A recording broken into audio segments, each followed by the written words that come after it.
everybody, Christine here with another weekly episode of the Co-Living Code every single Wednesday. You can listen to it, the podcast, or you can view it on YouTube. And I bring on amazing guests every week that tell us about their journey into co-living and their tips and tricks and secrets. And these are people from around the world. So you just get a great idea of how rapidly expanding the industry is.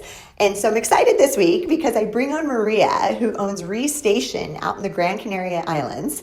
And what's funny is we both sit on the board of directors for Co-Living Hub, the association, the global association.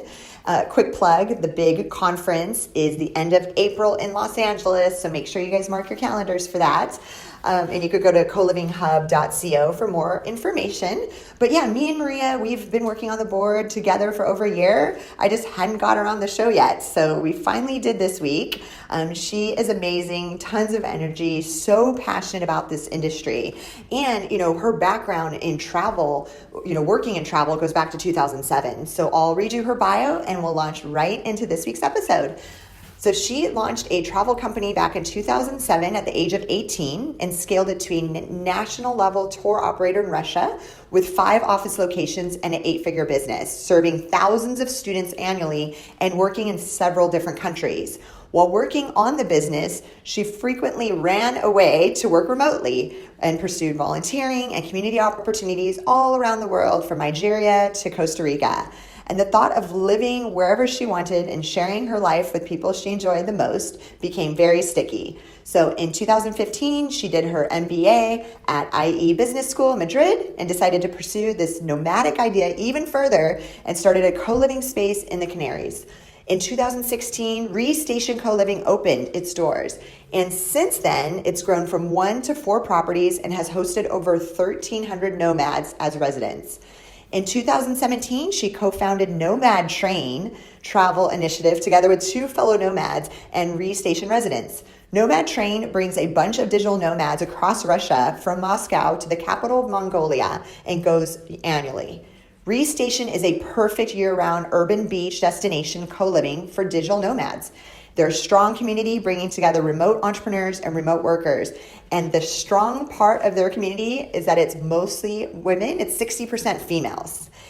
Hello, everybody. Christine here with another episode of the Co-Living Code show and podcast. And we're on SoundCloud, we're on Spotify, we're on iTunes and YouTube. And everybody that listens, you guys, I know maybe you're commuting or working out, or I don't know what you guys are doing. But if you can sometimes go to the YouTube channel, it's really cool because you actually get to see the actual operators. And it's almost like you get to know them through video, right? So today I have Maria on from Restation. And what's cool is we are both on the board of directors for the Co-Living Hub, and we've been for a year now. And I've stayed there at her amazing community. So it's it's over in Spain. It's in the Gran Canaria Islands and Las Palmas, which that was my first time even going to those islands back in April earlier this year. Got to stay there. I slept so good, so comfortable. Everybody was so cool. And me and Maria have so much fun just being board members together. And, this association is really important to us because it's the first co-living association globally.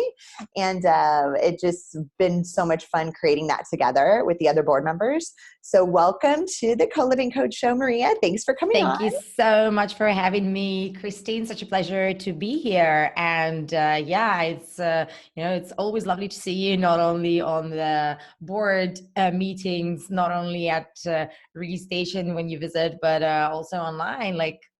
Thanks for having me. Of course. And then we even shared a fun early train ride. It was super early in the morning, like in Switzerland. Yes. Yeah. So that was the last time. That was a couple months. Exactly. Yeah. There was loads of train conversations. Yes. July. Wasn't that June or July of this year? July, I guess. Yeah, it was July this year. So now we're in October. Yes, time flies. So we are going to learn all about the community that she's built there in Las Palmas. And so let's back up. I know that you launched, and we did read your bio at the start of this show, and we'll definitely talk about the Nomad Train also. But let's start back in 2016 when you launched. What made you come up with this idea? Yeah, sure. Like, long story short, I've been working remotely for many, many years. Well, like, many, many years is like it was probably about 6 years before I launched the co-living project. And so basically for me, it was like my personal necessity. I mean, there are two kinds of people, those who say that launch the business that you need, and the other ones that say never do that. So I obviously belong to the first category. Me and too. Me too. Everybody knows that.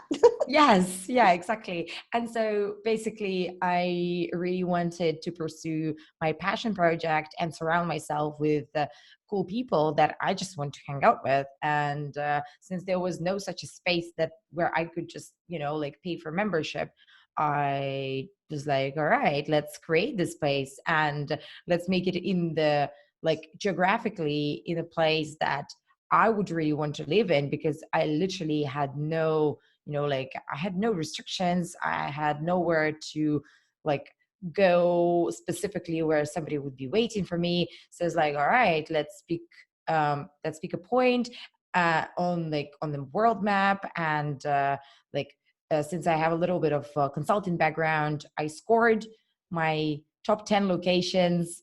And and so yeah, Las Palmas ended up winning. So here we go. Like, long story short, then a few months later, yeah, we opened the doors of Restation, and then it was co-living first, and then we added co-working, and then we added more houses. So that's how it worked for us. And you guys have how many houses total and how many beds? Yeah, yeah. So basically, at the moment, there are like three plus a co-working location. So as for the beds, we can host about 25 people at the same time. And yeah, so that's about us. So three, well, you have one co-working space and then you have Yeah, three yeah, co-living houses. exactly. So it's a campus system. So we're three co-living houses.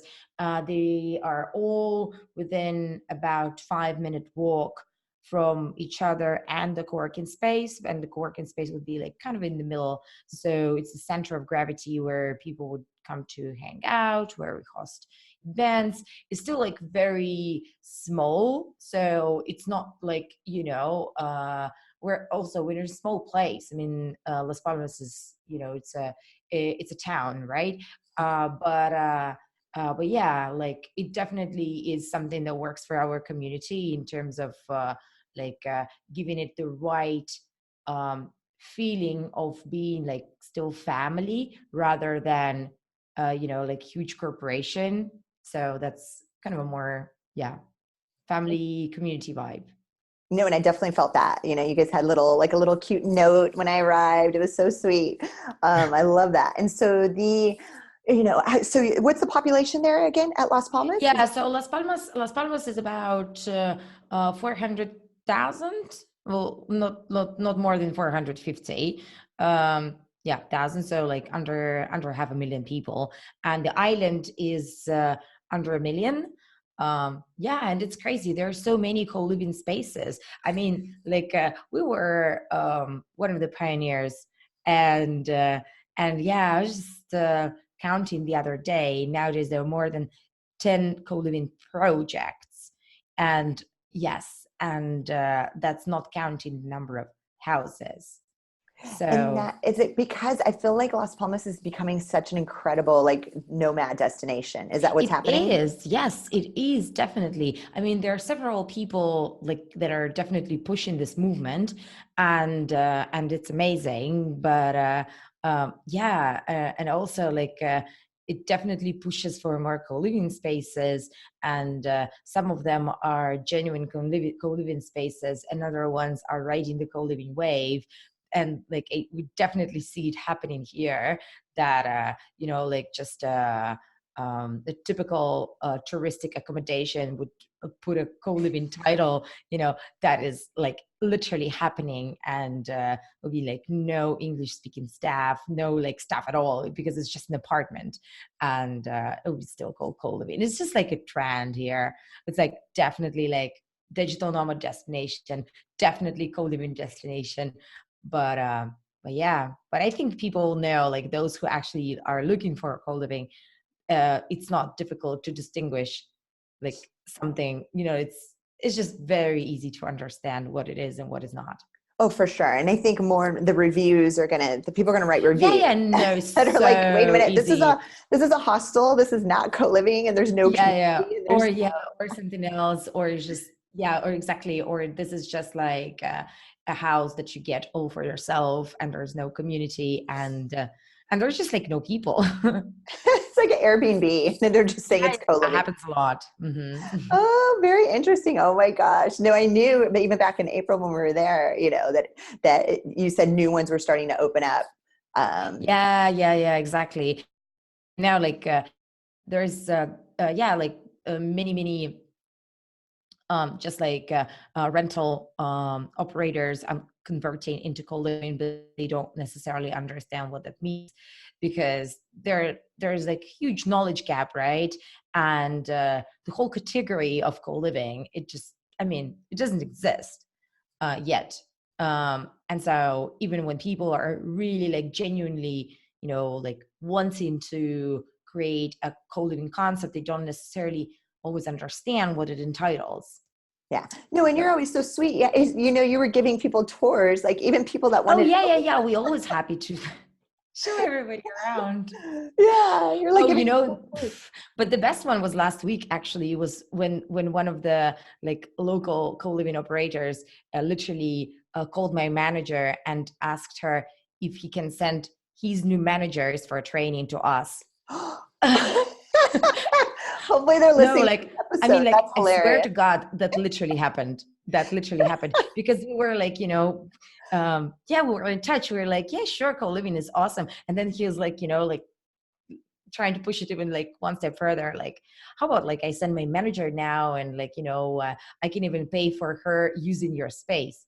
I'm like, well, That's going a little, I mean, I love how everybody's really cooperative in this new industry, right? And trying to help each other. But when you're literally down the street from each other, it's like, yes, it's no, still a exactly. business, right? Absolutely. No, I'm just like, I was just like, I was laughing big time, but I was picturing, in my head, how about, I don't know, like Marriott people sending their staff to Ritz people. And Like, yeah, Marriott and Hyatt, like cross training yeah, their yeah, teams. exactly. Cross training. Yeah, Yeah. indeed. Oh, you don't offer that, Maria? Is that what you're saying?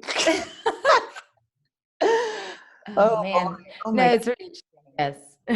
Interesting. Okay. And yeah, I mean, and you've been doing this for 3 years and you've been pioneering the concept there for sure. Like you're so integrated into co-living and you're passionate about being on the board of directors and pushing the movement forward. And that's kind of the flip side. And I heard it just recently in Los Angeles, actually just yesterday, some of the bigger players were on a panel and they were just like, hey, look, it helps.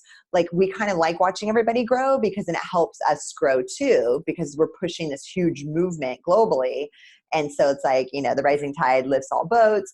And I agree. I agree with that wholeheartedly. But then, yeah, there's still like, okay, there's got to be lines. No, absolutely. Like I'm more than happy to consult new players when they're based in like, I don't know, French Alps, Morocco, I don't know, like outskirts of Budapest, whatever. I mean, it could be, I don't know, Yeah. Detroit, like anything, like, but just, don't come to me when you're around the corner, because it's just like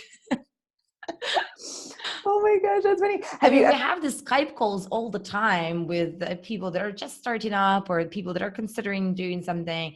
And yeah, I mean, normally I would just refer them to Co-Living Hub, which is the association that is actually like aiming at creating all the material for new operators. But when people want to have a conversation, I don't mind, like, and I have time, I sometimes do calls, or like, I ask one of my managers to help me up with that.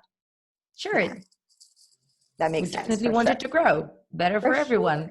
For sure, for sure. So let's talk about the demographic of the people that Yeah, stay there. What are the ages? Are these digital yeah, nomads? Are these working professionals? Are they on yeah, home? yeah, sure. So that is very interesting because like demographic discovery.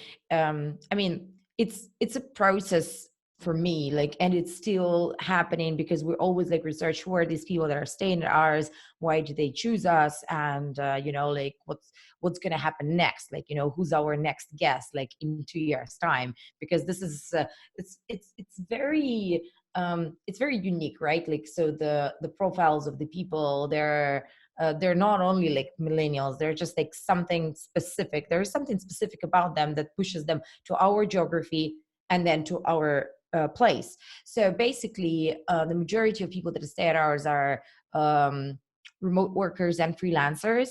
I, being an entrepreneur myself, I always tried to push like kind of us to become more entrepreneurial place. But it's just that seems that Las Palmas is not entrepreneurial enough.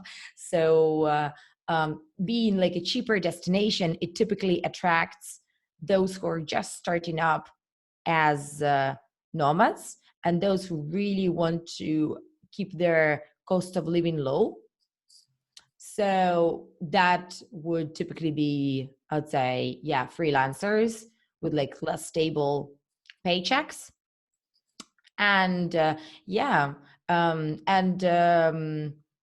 folks that have contracts and like work remotely. So typically, so I mean, like, this all goes under the umbrella of digital nomads, right? So like, I don't like this cliche here. We don't say this, yeah, digital nomads thing, but it's it's kind of, What do you guys call them? Do you guys call them remote workers? I don't think we call them anything. We call them restationers. But I mean, yeah, well, of course they are digital nomads. It's just that we don't use this term like in-house, it's like, because it's like it's too obvious, like, because we all are. So yeah, I I mean, like that. I guess Restationers. here, I think that's yeah, I cute guess though. I like that. here it's like, it feels a little overused, Yeah. So we would typically shorten it to nomads, but not like digital nomads. And then it's ages, I guess, are all like, it can definitely vary, late 20s to late 30s, and we sometimes have really like even like older folks, and that is absolutely fine. So people in there like in mid 40s, so happens. Yeah. And then Like, how long is the stay? Like, do you guys offer, what are it's 1 night minimum, right? no, actually, typically it's about 5 nights minimum. Ideally I mean, it depends also on the season, because during the winter season, we raise the minimum stay to 7 nights, and during the summer season, it can be as low as 3 or 4 nights. So it fluctuates a little bit. And then the duration of the stay, I'd say the average would be about 4 to 6 weeks. Oh, nice. Okay. Yeah. So, I mean, again, like during the high season, which is like it's winter season for us, people come and stay for several months. And during the summer, so that definitely like drops our average stay. During the summer, people come and go because everybody's on vacations. People want to see more things, probably meet their friends. So during the summer, people travel more, kind of move around more. Got it. And then do you guys host, like, again, I know you guys, and I worked out of the co-working space. I loved it. Do you guys host events at the homes or at your co-working space? What type of events do you host? Yeah, good question. So we have about 2-3 weekly events, and we host them externally. So some are happening at bars or at restaurants. So it depends on the type of the event, because we really like combining things with food. We host things at the co-working space, and that will be like the majority of our events. And then sometimes we host something like, I don't know, barbecues on the rooftops of the houses, or I don't know, games night, but that will be also inside the house, inside of like one of the houses, or like documentary nights that will be inside of the houses. Yeah. So there will be typically like social things. So we have like regular things, and then like from time to time we mix and match and add things that worked well previously. And is it a split? Like, what's the split on guys and girls, roughly, the percentages? Yeah. So we're actually like, this is very interesting, and this is not typical, like at least it's not typical like for the whole nomad population. Like we are 60% girls, which is huge. It's like really, really like very abnormal. But we've got a couple of partnerships with Oh yeah. Nomad Girls, and like a partnership with Digital Nomad Girls would be the biggest one. So we're friends, and we love hosting them, and they like staying at us, and we've got a lot of perks for them. So we kind of, like, we love attracting Digital Nomad Girls, and yeah, so that's why, I guess. And then definitely want to talk about Nomad Train, which is such a cool. So some Oh people yeah. listening have probably heard of Nomad. And again, I like, we haven't done an episode in a while actually, where we've really dove into the Nomads, the digital. I mean, we still call them in Sure, the yes. States, we still call them that. Maybe where you're out, I'm you're not over, gonna judge you. yeah, Yes. you're over the I terminology. mean, like, it's like my cup says Nomad Train. So, like when Nomad is part of the name, it's fine. Okay. It's part of your business name. So yeah. So Nomad Cruise, I Exactly. know somebody puts on and everybody talks about that and loves Nomad Cruise. That's been going on for years. And again, I'm excited because again, we get to talk about this demographic of the user of co-living, which again is just one demographic. When you talk to the big developers, they want to make sure Exactly. that these are like, that they're young professionals that work for Google and they're using our product. And yeah, maybe that's the case in Toronto or Los Angeles, San Francisco. But like, again, I think we've neglected in the show, we haven't talked in a while about, okay, what about these destinations that are so perfect for people that are remote workers, nomadic, whatever you want to call them, Yeah, that can live anywhere in the world and their salary, why would you live in a super expensive city like San Francisco? exactly. You can work Yes. anywhere in the world and go where the weather's warm in the winter. So yeah, let's talk about Nomad Train. Yeah, so basically Nomad Train is a co-living project on the like, on the train tracks. So I mean, it's like really, really tight-knit co-living because like you share very tiny space. But yeah, I mean, that was the idea, because we actually created it with a couple of Restation residents. So we were literally just, sitting and having dinner, and then this whole idea came up, and we were like, yes, sure, that's amazing, let's do that. And yeah, then like several months later, here we go. Was there like glasses of wine involved in this decision? I'm Like, let's sure get there on was. this train. And like, I don't remember now. I remember that like that was probably on Thursday. And then like on Saturday and Sunday, we had a couple of brainstorming days at the co-working. And we kind of laid out like literally all the details of the project, like the pricing, the route, like, yeah. So, and how we're going to take people from Moscow to Ulaanbaatar. Uh, yeah. Yeah, talk And about the route. Because how long of it is it? How many weeks long is it? And it's about 2 weeks. It's about 2 weeks. So depends on the year. And now there are several trains a year. So starts from 12 days, departing from Moscow, arriving to the capital of Mongolia. So literally doing the whole Trans-Siberian. I mean, somebody will argue now and say that Trans-Siberian doesn't go to Mongolia. Yes, it does. yes, Maria's going to tell you that it does.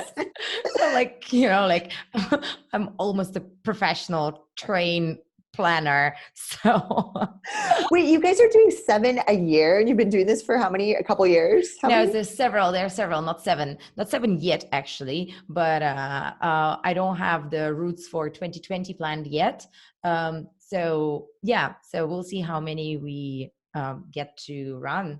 So it's been 3 years now as well, or 2 years, 2.5. Let's call it Okay. 2.5. And how many Yeah. people do you think have done the train? No, train is very cozy. So, like basically, there are, um, I think it's about in between 100 and 150 people that have done the Nomad Train. Okay, Like, yeah, yeah, yeah. total, So but I that's think, yeah, still good. yeah, I think like up to 150 people. Yeah. I mean, it's really impressive, like how, like how you get to bond with people, because, well, obviously you literally have I don't know, 6 cubicle meters or maybe even less with to share in between 4 people. Like that's a really good social experiment. You learn a lot. I bet. No, and I tell people like you get to know somebody on such a deep level living alongside of them in a Yes. home. But then imagine just taking that and like compressing it to a way smaller space and like you're not going anywhere. Yeah. No, yeah, it sounds crazy, but it works amazingly well. And Nomad Train demographic is pretty different from Restation demographic. But yeah, it's still like nomadic, very nomadic. And we've got very, very experienced, I'd say, nomads. And I don't know, Nomad Train is about people who've been on the road for 5+ years, entrepreneurs, investors, and people that just want to tick this off their bucket list, I guess. Yeah. And Like, it's like, yeah. like, doing this social experiment plus while traveling with like-minded people. This is a really, really big part of it because it kind of work, travel, explore, and and you do it with people that you're more likely to like in normal life. Yeah. And then is there Wi-Fi? Can they work or just on parts? That's also a good question. So we provide 4G internet, but obviously there is no internet when you're like crossing the forests. So normally the train is scheduled this way that there is a 24-hour train, and then we stop for 2-3 days in a city in a hotel where you have like obviously stable, like no questions asked internet, and whoever needs to work can get the work done, and then we're jumping on another 24-hour train. Nice. Oh my gosh. Okay, so I have to ask this on the show. Like, so for everybody listening, watching, like Maria is like, it's like almost 11 p.m. right now. It's just so people say I have a lot of energy. It's just tons of energy. No, of You have course. a ton. Like you're doing so much. You have a husband and kids. So that I remember when you first told me that, I'm like, Yeah. oh my God, how are you running these companies and like so organized and on top of things? So like I have to ask you, like, how do you balance it all? Like, what's your secret? Staying up until Oh, midnight? yeah. Getting 6 hours sleep, stayed until midnight, Yes. drinking your coffee all the time. No, I think, like basically it's just being kind to yourself. And sometimes it's really not about hours. So I can just like go and do a workout in the morning, or just, I don't know, go for a really long lunch and go to bed early. But, like really like balancing things, not overdoing yourself. I think that, like we're in a very privileged position because we're so much more productive. I mean, if I think of myself, back in the day when I was like still living in Moscow, I'm so much more productive. I have so way more time because I don't commute. Mhm. I like, that now is going to sound pretty depressive. I don't have colleagues. No, I do, but I don't have like typical like office stuff to do. Like, I don't know, small, like loads of small talks. All my small talks, I really actually I do them because I want to, not because I'm like walking the stairs and there's somebody. And there's just we just have a lot more time, I think, and we can plan it better. So you can definitely direct your energy, direct your time exactly where you want it to go. So I guess that's the secret. You don't spend it on bullshit. I love it. And that's why at every board meeting, I'm like, let Maria, like she keeps well, actually all 6 board members are incredible and impeccable about keeping time. But Maria's like, okay, that's enough on that topic. Let's move to the next topic. Like we're just Of like course. checking things off the list. And I love it. I'm like, Because every single hour I need to make sure that I'm making more than my babysitter and like other people that are making my life possible. yeah, see there, that's really good logic. Exactly. I have to justify and And, and push. and push and be efficient. I love it. I Yes. love it. So I would love to, let's see here. What's your favorite part about running a co-living? your co-living Yes. operation? All right. So people, I'd say still people, whatever you do, you always have this amazing people, very inspiring people that also, they all have this brilliant mindset of, sharing and just being like, uh, kind people, kind to others. I think this is amazing. You don't meet this, like, population like normally, and like again in normal life. So we're so lucky about having our residents. So whenever I feel down, even if I like I don't always know everyone. Actually, sometimes I have weeks when I don't know anyone, but whenever I actually want to meet people, it's very easy. I just take my headphones off. That's it. And it, like, yeah, and there, and like 99% of the time there will be really really good match. So I think I kind of achieved my goal. Do you work from home? I mean, I know you were there when I was there working from the Yeah, co-working space. Are you there yeah, every day pretty much? pretty much, yeah, half of the Nice. day. Yeah, half Okay. of the day, yeah. I mean, I like it. I mean, Yeah. yeah, it's definitely the environment where I feel productive. Cool. And that's nice. So you live, because I know you don't live inside your No, I community. don't live on the Yeah. property. Yes, no, I mean, for me there will be like too many people. No, yeah. Like, I mean, my family would be too many people for my residence. Oh, so Yeah. yeah. So you're separate in that sense, but it's nice that you're actually co-working along inside of your Yeah, yeah, no, business. always. Yeah, yeah, yeah, always. And I'm part of the events, and I think I'm still part of the community. Yeah, definitely you are. And I know, and people, and you host our monthly webinar for Co-Living Hub. So I'm sure maybe some people Yeah. recognize you from that. Now you have a new microphone. That looks cool. It looks very professional now. Yeah, thank you. Awesome. Okay, Maria. So last question is, where do you see, if you fast forward, co-living 10 years out, like where do you see it on a global level? Co-living in general. Yeah. All right. So I see a lot of like family, family type of co-living projects and senior. So in general, I just think a lot of property development will move towards shared type of living, so co-living and co-housing. Also, because it just makes sense. It's better for everyone. So a lot of shared zones in different property types. And I also see the like definitely larger scale projects that can benefit from co-living. um, yeah, and I think also co-living is something that needs to exist in every city. And I was genuinely surprised when I saw a co-living project. It's not called co-living, but they don't know that they are co-living. So I saw this in my hometown, and like nobody from people that are listening to your show have ever been to my hometown. I can bet like $100. If anyone has been to Pensa, I will pay you $100. How close is that, right outside of Moscow? That is, in Russian terms, that's pretty close. 750 kilometers or 14 hours by train overnight. Not really popular like by flights. So it's typically a 14-hour train from Moscow.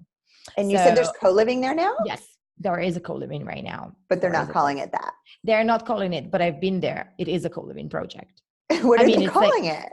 um I think they're calling it something similar to like student housing, but Oh. because it's next to university. But like, I think they're very co-living because they have the shared zones. They're also adding some community component, but they don't know that it's called co-living.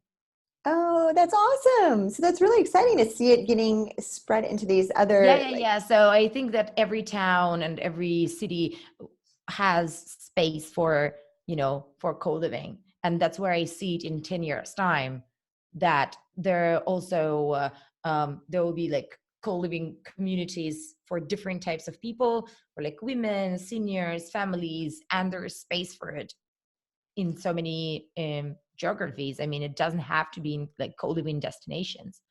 I mean, it can be anywhere. and you're right, it's better for everybody. Like it really truly is, especially with this loneliness epidemic that's only getting worse. Yeah, indeed. That's exactly the direction I'm thinking. So it's more cost effective. It's as a family, there is there's so much you can do with like, shared childcare. And as a senior, you're much better off co-living than being in like, governmental facility or like alone in your apartment. So this type of things. And then also as a senior, you could probably benefit from like shared medical facilities. There's just so many things that can be done with this. No, you're right. And I'm actually getting excited now because I was just at this huge event yesterday for co-living in Los Angeles. And it was all like the biggest architects, developers, investors, bankers that are already getting into the space. So they're already familiar with co-living. And just hearing them speak about it now, and again, this is October 2019, and it's like it feels like a decade apart from like a year ago when they just would like, what is co-living? Why would strangers want Yes, to live right? together? They Exactly. didn't get it a Mhm. year ago, and now they're just, you can just see that they really, truly, finally get it. Like, and Yeah. Oh, that's this is exciting. amazing. I mean, like, I'm so glad to hear. That's exactly what I would, want to hear in 2016 when I was starting, that everybody would be like, just, like on the same page. Like, yeah, sure. It sounds like a great idea. Oh, yeah. Oh, there was none of that. And everybody already knows my story. And that was only a year and a half ago that, we called 40 different landlords, and I had 40 of them hang up on me. And it was the 41st in Los Angeles that said, oh my God, I get it. I love it. Let's do this. And he just happened to be an entrepreneur. And that's the only reason why he got it. But, and that was only a year and a half ago. And so it's exciting Time to see. flies, It you does see? fly and people are getting it now. And you're right. I think in 10 years, we'll be like, well, duh, like we should have known that all along. Like, why couldn't humans live together Sure. Yes. collectively, successfully, anywhere in the world? And be So, happy about that, right? Like, and love yeah. it. Yeah, I Yeah, don't even. I yeah. mean, well, I lived alone for a little bit in Europe, which everybody knows, and then I just missed co-living so much. So they're like, "Oh wow, you co-live too?" I'm like, "Yes." Like I did it for a short time this year, and then I was sad. So I'm back in the co-living environment, and yeah, I'm a huge. But I think the more and more time goes on, more people will understand it as a way Yeah. of living. Yep, exactly. And there's just also so much you can do as a, like as an architect, as a developer. I mean, it doesn't have to be like a five-star co-living. It can be like, there's so many types, and it's not one size fit all. And like there's so many demographics again that could potentially benefit from a co-living arrangement. Yeah, it's just, there is like, co-living is a wide term. It's like saying a hotel basically, but there are so many types. I mean, there are resorts and they're like B&B, and that's all hotel if you, yeah, if you think Mm-hmm. of that. No, you're right. You're right. Because somebody's like, explain exactly, what is Yeah, co-living? exactly. Yeah, no, I have this question all the time, like, explain me what's your house like so that I could understand what's co-living. Well, wait, it's not really about like what my house is like. No, you're right. You're right. And we say the same thing because ours is such a different like niche model. Like it's six people Yeah. in one house, and we each have our own bedroom, and it's only entrepreneurs. And I'm like, okay, but then they think that that's co-living. I'm like, well, that's one little tiny niche of a huge, massive, Yeah, exactly. broad Very far. industry. Yeah. And it's trying to communicate that because there's these massive buildings, 300 units going up, that's co-living. Sure. Yeah. So yeah, well, good stuff. Well, I know it's late for you there, Maria. Yeah. Thanks. I'm so glad. Yeah, I was like, still good. we need Yes. to get you on the show. So we finally got you on, and just like super excited at all your success you've had thus far, and just keep going and keep fighting the good fight for co-living. Yes. And we'll have all your Thanks so much, contact Christine. information. No, of Yeah. course, of course. Okay. Thanks, Maria. All right. Thanks. Ciao. Bye. Thank you so much for checking out today's episode. If you want to learn more about co-living, you could check out my book on Amazon, The Co-Living Code. And of course, if you're looking for the perfect software to power your co-living concept, check out kindred.io, KNDRD.io. Thanks. And a quick thank you to SPX Agency for all of the graphics, animation, and design on our YouTube channel.